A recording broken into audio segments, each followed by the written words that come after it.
بسم الله الرحمن الرحيم. قد أفلح المؤمنون الذين هم في صلاتهم خاشعون والذين هم عن اللغو معرضون والذين هم للزكاة فاعلون والذين هم لفروجهم حافظون إلا على أزواجهم أو ما ملكت أيمانهم فإنهم غير ملومين. فمن ابتغى وراء ذلك فأولئك هم العادون والذين هم لأماناتهم وعهدهم راعون والذين هم على صلواتهم يحافظون أولئك هم الوارثون الذين يرثون الفردوس هم فيها خالدون. ولقد خلقنا الإنسان من سلالة من طين ثم جعلناه نطفة في قرار مكين ثم خلقنا النطفة علقة فخلقنا العلقة مضغة فخلقنا المضغة عظاما فكسونا العظام لحما ثم أنشأناه خلقا آخر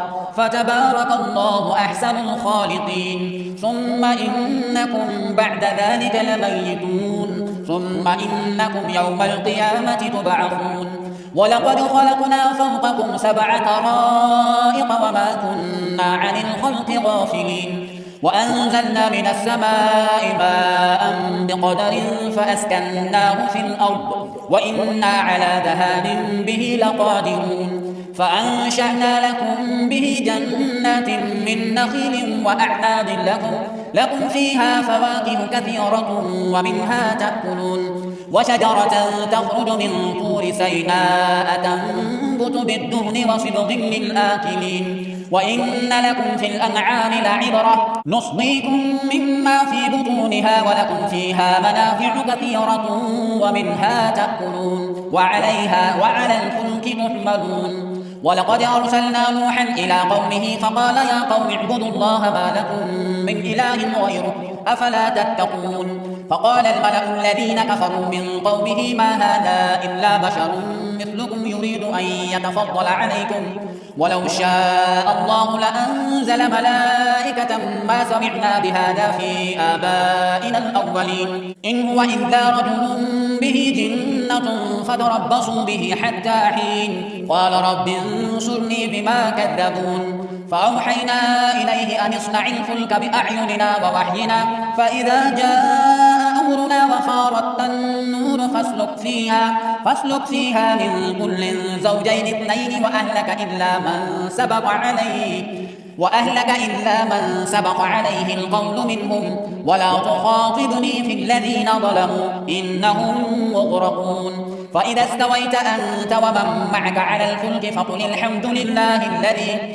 الحمد لله الذي نجانا من القوم الظالمين وقل رب أنزلني منزلا مباركا وأنت خير المنزلين. إن في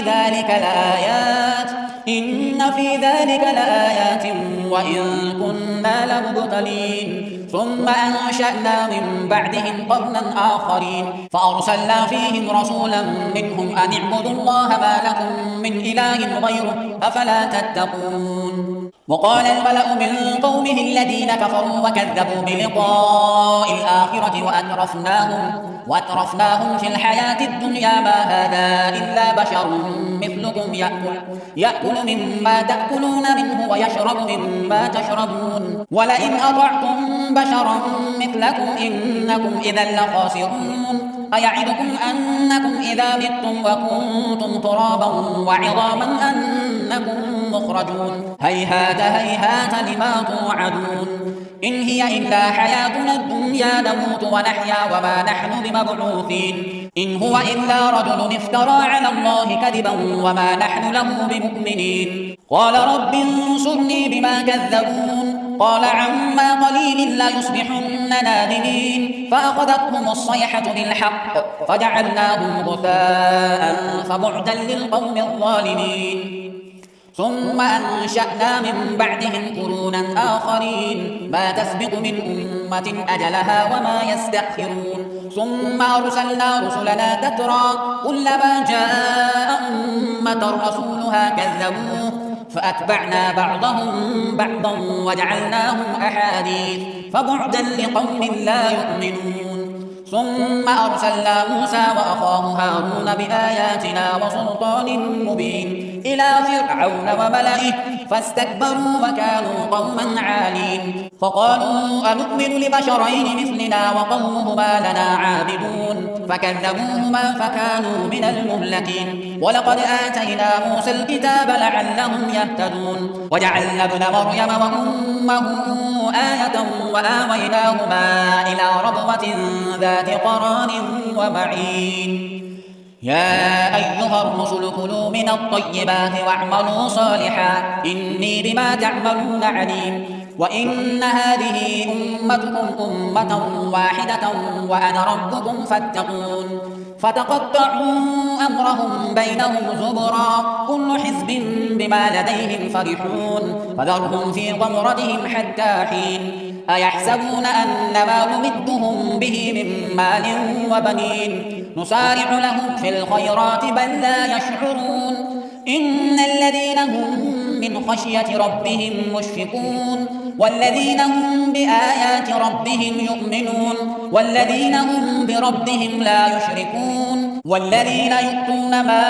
آتوا وقلوبهم وجلة أنهم إلى ربهم راجعون أولئك يسارعون في الخيرات وهم لها سابقون ولا نكلف نفسا إلا وسعها ولدينا كتاب ينطق بالحق وهم لا يظلمون بل قلوبهم في غمرة من هذا ولهم أعمال من دون ذلك هم لها عاملون حتى إذا أخذنا مترفيهم بالعذاب إذا هم يجأرون لا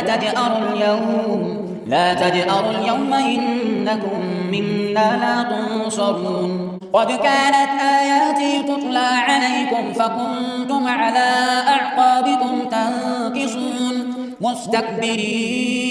مستكبرين به سامرا تهجرون أفلم يدبروا القول أم جاءهم ما لم يأت آباءهم الأولين أم لم يعرفوا رسولهم فهم له منكرون أم يقولون به جنة بل جاءهم بالحق وأكثرهم للحق كارهون ولو اتبع الحق أهواءهم لفسدت السماوات والأرض ومن فيهن بل أتيناهم بذكرهم فهم عن ذكرهم معرضون أم تسألهم خرجا فخراج ربك خير وهو خير الرازقين وإنك لتدعوهم إلى صراط مستقيم وإن الذين لا يؤمنون بالآخرة عن الصراط لناكبون ولو رحمناهم وكشفنا ما بهم من ضر للجوا في طغيانهم يعمهون ولقد أخذناهم بالعذاب فما استكانوا لربهم وما يتضرعون حتى إذا فتحنا عليهم بابا ذا عذاب شديد إذا هم فيه مبلسون وهو الذي أنشأ لكم السمع والأبصار والأفئدة قليلا ما تشكرون وهو الذي ذرأكم في الأرض وإليه تحشرون وهو الذي يحيي ويميت وله اختلاف الليل والنهار أفلا تعقلون بل قالوا مثل ما قال الأولون قالوا أئذا متنا وكنا ترابا وعظاما أئنا لمبعوثون لقد وعدنا نحن وآباؤنا هذا من قبل إن هذا إلا أساطير الأولين قل لمن الأرض ومن فيها إن كنتم تعلمون سيقولون لله قل أفلا تذكرون قل من رب السماوات السبع ورب العرش العظيم سيقولون لله قل أفلا تتقون قل من بيده ملكوت كل شيء وهو يجير ولا يجار عليه إن كنتم تعلمون سيقولون لله قل فأنا تسحرون بل أتيناهم بالحق وإنهم لكاذبون ما اتخذ الله من ولد وما كان معه من إله إذا لذهب كل إله بما خلق ولعلى بعضهم على بعض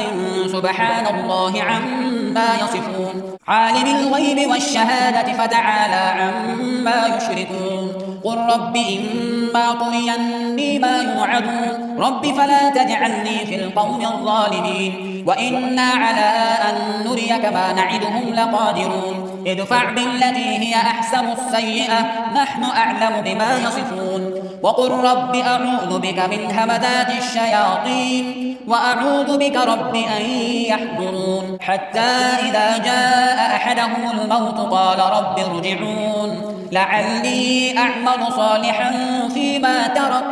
كلا إنها كلمة هو قائلها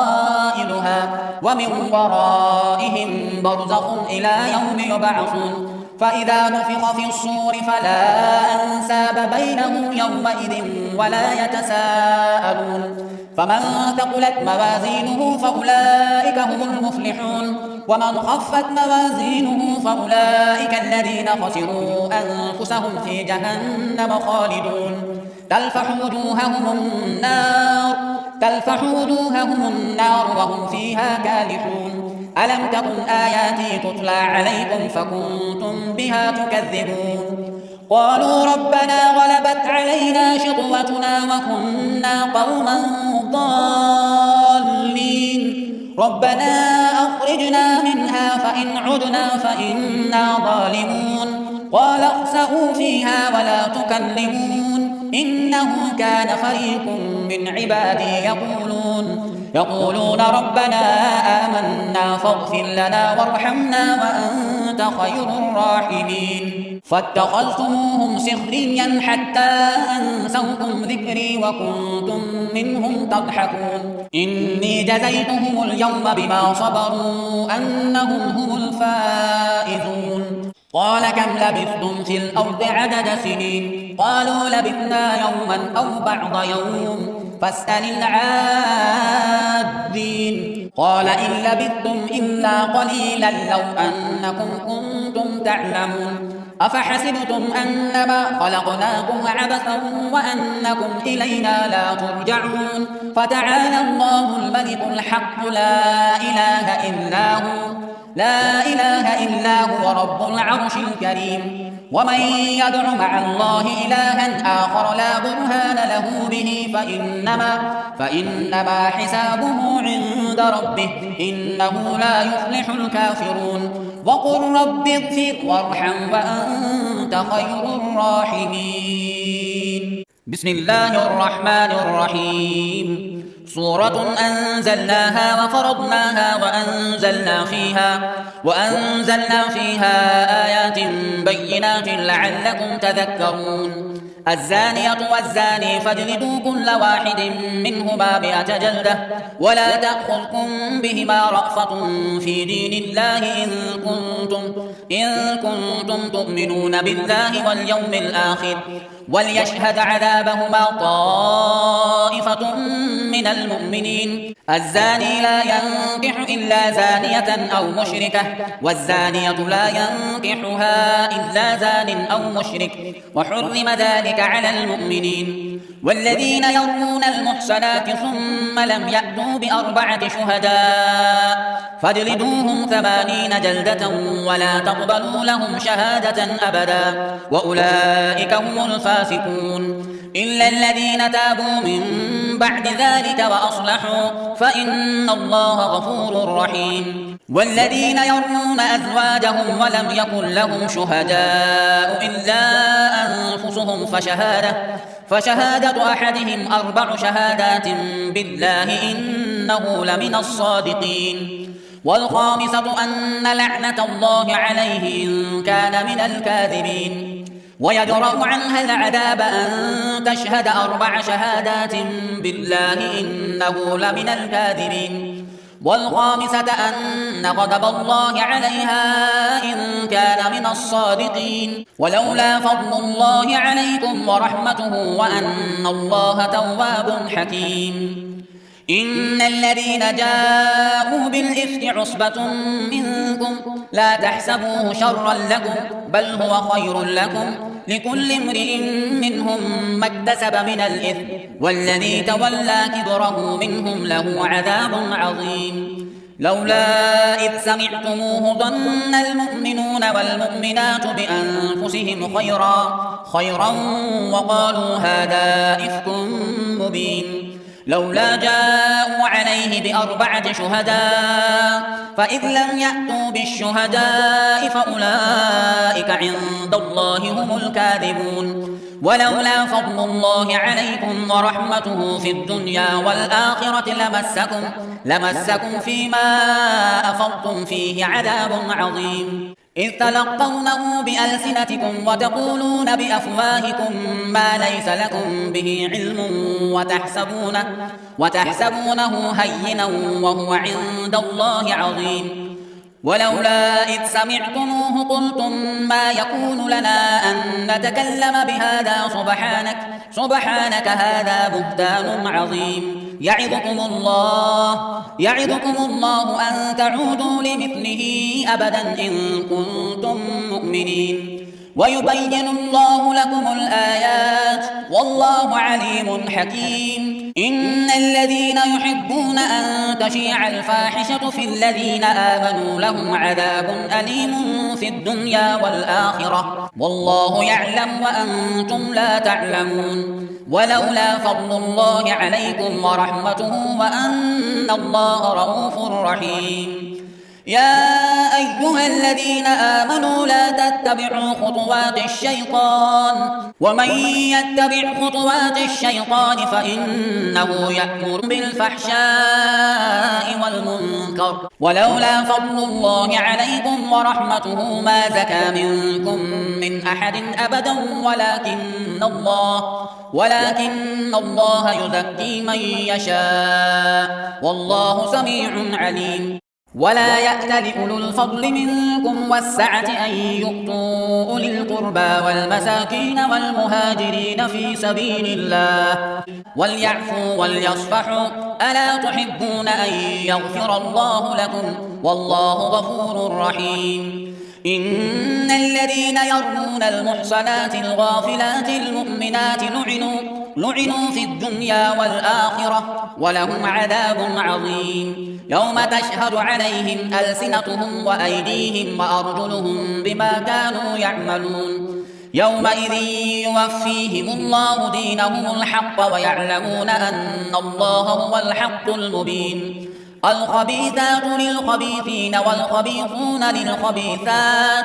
والطيبات للطيبين والطيبون للطيبات أولئك مبرؤون مما يقولون لهم مغفرة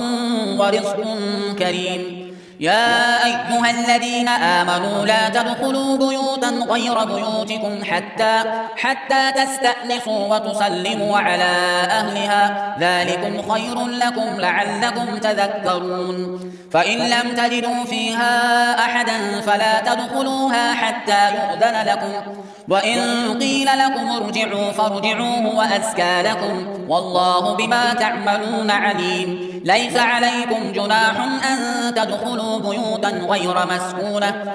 مسكونة فيها متاع لكم والله يعلم ما تبدون وما تكتمون قل للمؤمنين يغضوا من أبصارهم ويحفظوا فروجهم ذلك أزكى لهم إن الله خبير بما يصنعون وقل للمؤمنات يغضضن من أبصارهن ويحفظن فروجهن ولا يبدين زينتهن إلا ما ظهر منها وليضربن بخمرهن على جيوبهن ولا يبدين زينتهن إلا لبعولتهن أو آبائهن أو آباء بعولتهن أو أبنائهن أو أبناء بعولتهن أو إخوانهن أو بني إخوانهن أو بني أخواتهن أو نسائهن أو ما ملكت أيمانهن أو التابعين غير أولي الإربة من الرجال أو الطفل الذين لم يظهروا على عورات النساء ولا يضربن بأرجلهن ليعلم ما يخفين من زينتهن وتوبوا إلى الله جميعا أيها المؤمنون لعلكم تفلحون وأنكحوا الأيام منكم والصالحين من عبادكم وإمائكم إن يكونوا فقراء يغنهم الله من فضله والله واسع عليم وليستعفف الذين لا يجدون نكاحا حتى يغنيهم الله من فضله والذين يبتغون الكتاب مما ملكت أيمانكم فكاتبوهم إن علمتم فيهم خيرا وآتوهم من مال الله الذي آتاكم ولا تكرهوا فتياتكم على البغاء إن أردنا تحصنا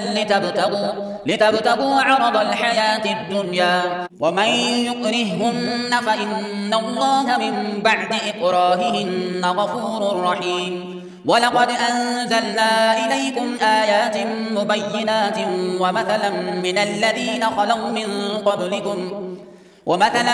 الذين خلوا من قبلكم وموعظة للمتقين الله نور السماوات والأرض مثل نوره كمشكاة فيها المصباح في الزجاجة كأنها كوكب دري يوقد من شجرة مباركة زيتونة لا شرقية ولا غربية يكاد زيتها يضيء ولو لم تمسسه نور على نور يهدي الله لنوره من يشاء ويضرب الله الأمثال للناس والله بكل شيء عليم في بيوت أذن الله أن ترفع ويذكر فيها اسمه يسبح له فيها بالغدو والآصال رجال لا تلهيهم تجارة ولا بيع عن ذكر الله وإقام الصلاة وإيتاء الزكاة يخافون يوما تتقلب فيه القلوب والأبصار ليجزيهم الله أحسن ما عملوا ويزيدهم من فضله والله يرزق من يشاء بغير حساب والذين كفروا أعمالهم كسراب بقيعة يحسبه الظمآن ماء حتى إذا جاءه لم يجده شيئا ووجد الله عنده فوفاه حسابه والله سريع الحساب أو كظلمات في بحر اللج يغشاه موج من فوقه سحاب ظلمات بعضها فوق بعض إذا أخرج يده لم يكد يراها ومن لم يجعل الله له نورا فما له من نور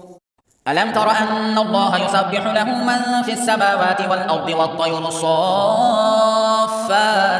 كل قد علم صلاته وتسبيحه والله عليم بما يفعلون ولله ملك السماوات والأرض وإلى الله المصير ألم تر أن الله يزجي سحابا ثم يؤلف بينه ثم يجعله ركاما فترى الودق يخرج من خلاله وينزل من السماء من جبال فيها من برد فيصيب به من يشاء ويصرفه عن من يشاء يكاد سنا برقه يذهب بالأبصار يقلب الله الليل والنهار إن في ذلك لعبرة لأولي الأبصار والله خلق كل دابة من ماء فمنهم من يمشي على بطنه ومنهم من يمشي على رجلين ومنهم من يمشي على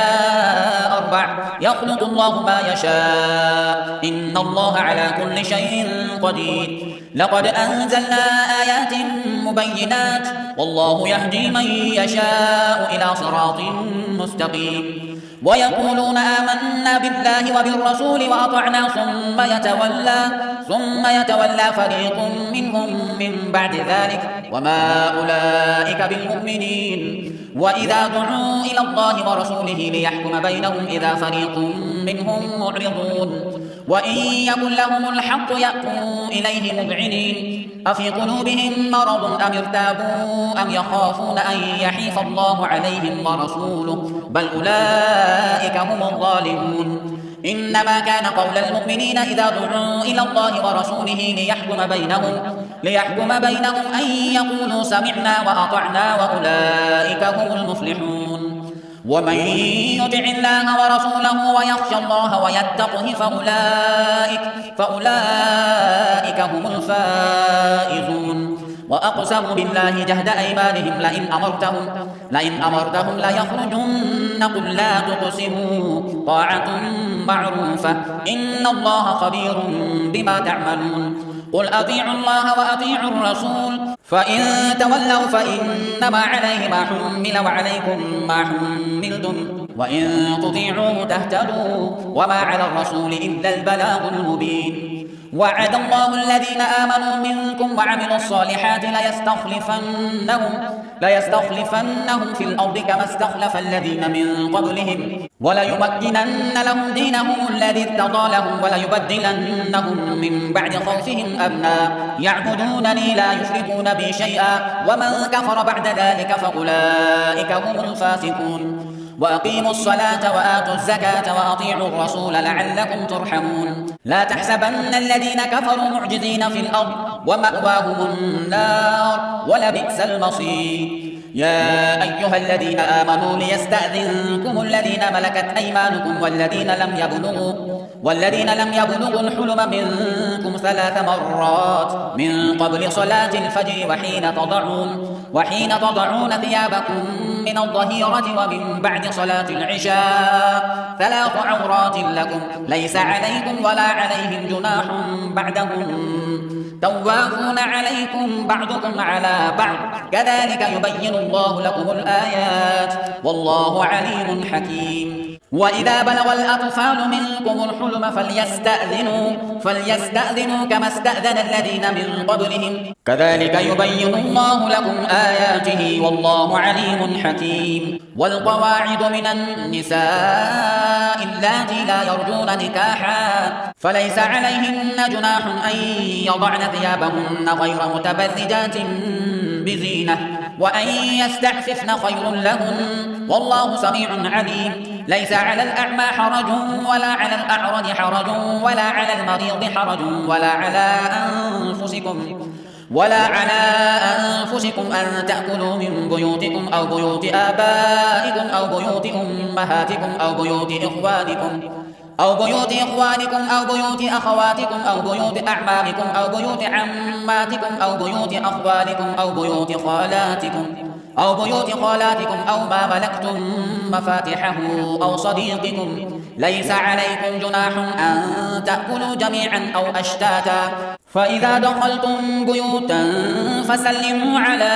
أنفسكم تحية من عند الله مباركة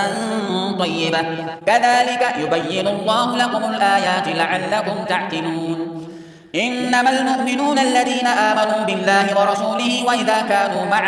وإذا كانوا معه على أمر جامع لم يذهبوا حتى يستأذنوه إن الذين يستأذنونك أولئك الذين يؤمنون بالله ورسوله فإذا استأذنوك لبعض شأنهم فأذن لمن شئت منهم واستغفر لهم الله إن الله غفور رحيم لا تجعلوا دعاء الرسول بينكم كدعاء بعضكم بعضا قد يعلم الله الذين يتسللون منكم لواذا فليحذر الذين يخالفون عن أمره أن تصيبهم فتنة أو يصيبهم عذاب أليم ألا إن لله ما في السماوات والأرض قد يعلم ما أنتم عليه ويوم يرجعون إليه فينبئهم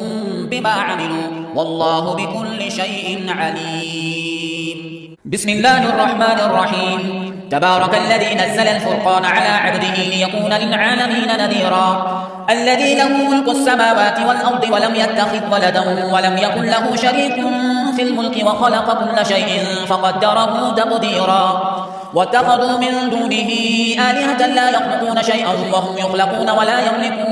ولا يملكون لأنفسهم ضرا ولا نفعا ولا يملكون موتا ولا حياة ولا نشورا وقال الذين كفروا إن هذا إلا إفك افتراه وأعانه عليه قوم آخرون فقد جاءوا ظلما وزورا وقالوا أساطير الأولين اكتتبها فهي تملى عليه بكرة وأصيلا قل أنزله الذي يعلم السر في السماوات والأرض إنه كان غفورا رحيما وقالوا ما لهذا الرسول يأكل الطعام ويمشي في الأسواق لولا أنزل إليه ملك